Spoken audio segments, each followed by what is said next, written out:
Hey nerds, and welcome to another Toppy Noppy Toy Vines, where I show you some toys I picked up along the way and tell about how they inspire or relate to me.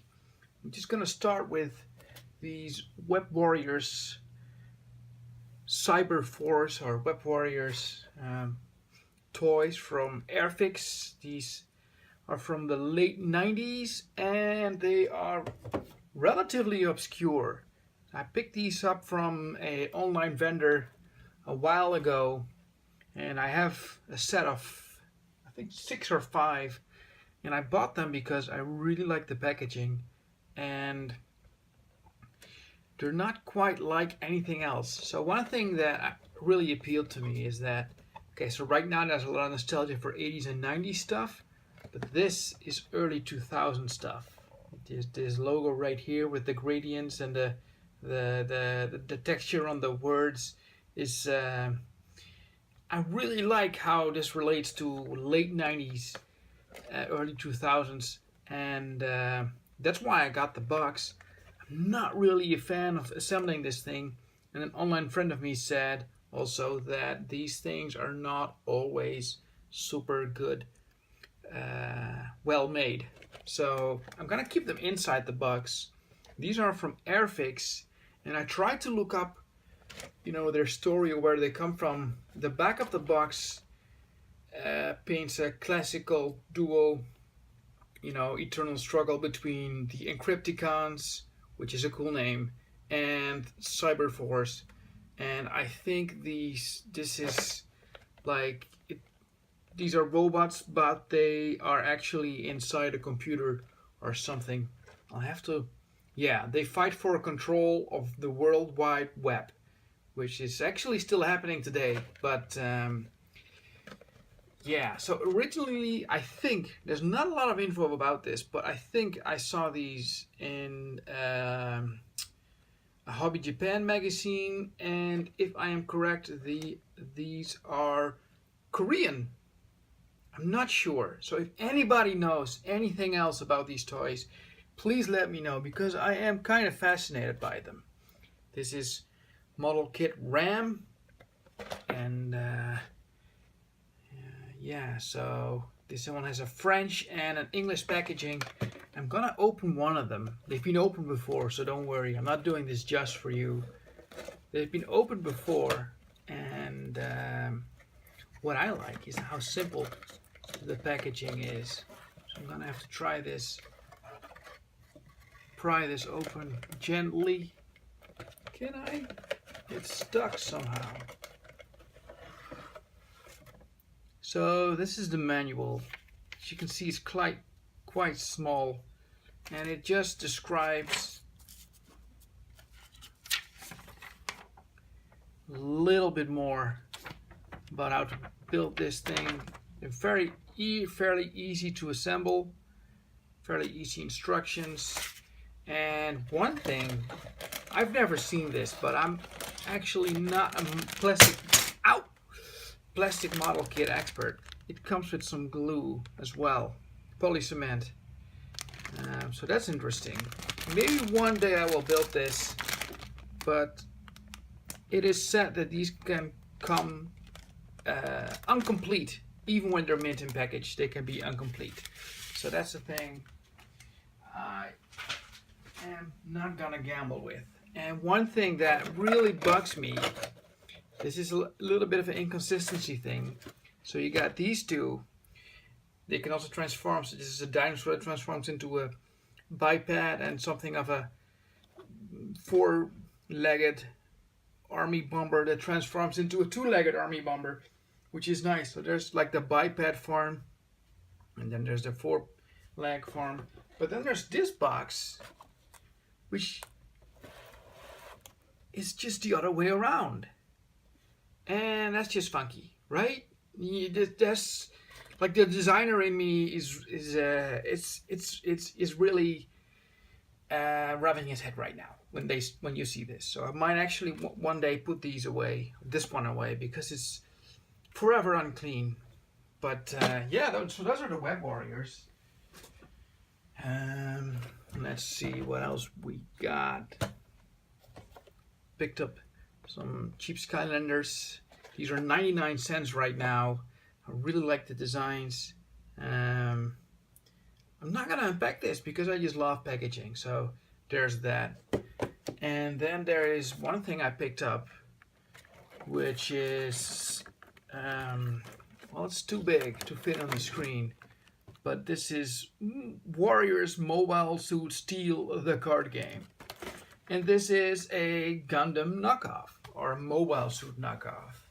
Now, for a lot of countries, this is just regular stuff, but in the Netherlands, I think the ruling and regulations, so which is where I live, there are a lot more rules about, I think, selling knockoffs, and these things are actually kind of rare where I come from. So if you go to Southern Europe, there's a lot of Chinese supply stores that have things like these, and I saw them on my trips by the dozen, but I've never seen one this tall, and also I've never seen one with such a cool color scheme. So this is, purple is always good, I told you that in the last episode, and purple and green and orange, that's just a lot of cool colors, and that's why I got it. I'm gonna try to open it. I think I'm gonna try to open it off screen. There, I unpacked it. So, this type of Gundam knockoff is something very common. And I've asked a lot of Gundam expert friends or mobile suit expert friends, and it appears that none of them can actually pinpoint exactly which one of these things they're based on. So they look like some mobile suit versions, but not exactly. And I suspect there's something of a mixing and matching process going on, that the knockoff manufacturers just put one head from one series and like the arms from another series, and you just scale it up and scale it down. And it's a very common thing. So also very common among these knockoff toys is that this shield and this rifle do not exactly fit. They don't. You can hold the rifle, but the shield, there's no peg. This shield cannot fit anywhere. So that's the thing. Like, you can put it on the chest, which kind of looks cool, but it won't stick around. Also, classic Gundam knockoff is that the back is not painted. So, because these companies are all kind of nameless, they don't have like a name to protect for themselves. So they can pretty much deliver shoddy products. So if you see this in the store, you see the front, and you think, wow, that looks cool. You take it out of the package, almost no paint is applied at the back. Now this one is actually kind of interesting because it has yellow feet.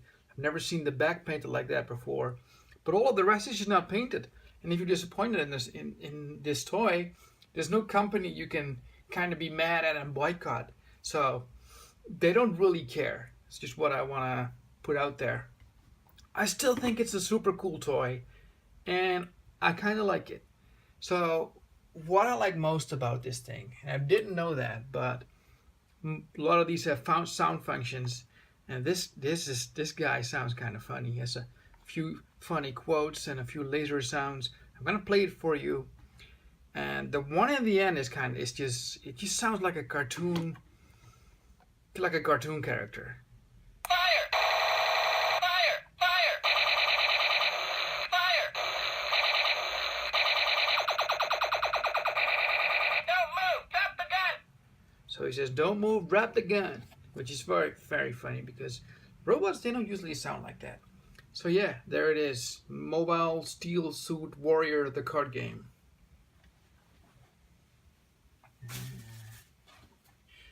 Then there is the main prize, the Mini-Moto-Kit by Grisoni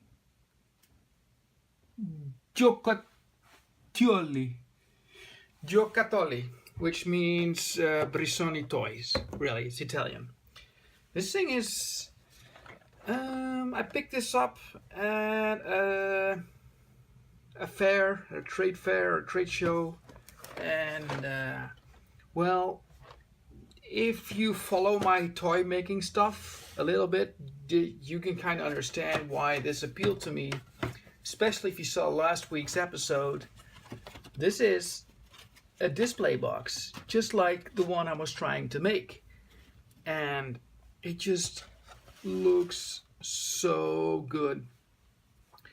I rarely have stuff from the 70s, but these are mini model kits in a big box, and I immediately picked this up thinking like I could learn from this. So I took it home. I haven't opened any of the boxes, but it's just very inspiring to see how you can do model kits in such a small box. The instructions are here on the back. The side shows which models are already available in the same series. You can even get, because of the paper texture, you can even get a Sharpie or a pen and cross off the ones you already have. So that's a lot of effective use of just a little bit of space. So the back is also the manual, and I really like this set. Yeah, that was just one of the best toy finds I've had in a while. I was hoping for a BMW for my dad, but they're not here. What's interesting is that some of these have just illustrated drawings, and some of these have, and I suspect these are from the 80s, photographs with a radiant background. They're still cool, but yeah, there's a bit of a disparity between there. And then there's a third. No, wait, no, this is also a drawing. Very nice classic bike. So yeah, I think that's this week's toy finds. Very happy with all this, all in all. I'm not sure if I'm gonna do a video about this in the following weeks because there's not a lot of thrift store shops or raids planned. So that's all. Thank you all for watching. You can buy any of my stuff, not this stuff, but any of my own toys in the link below. Thanks for watching. If you want to see more, you can subscribe, and I'll see you the next time. Bye bye.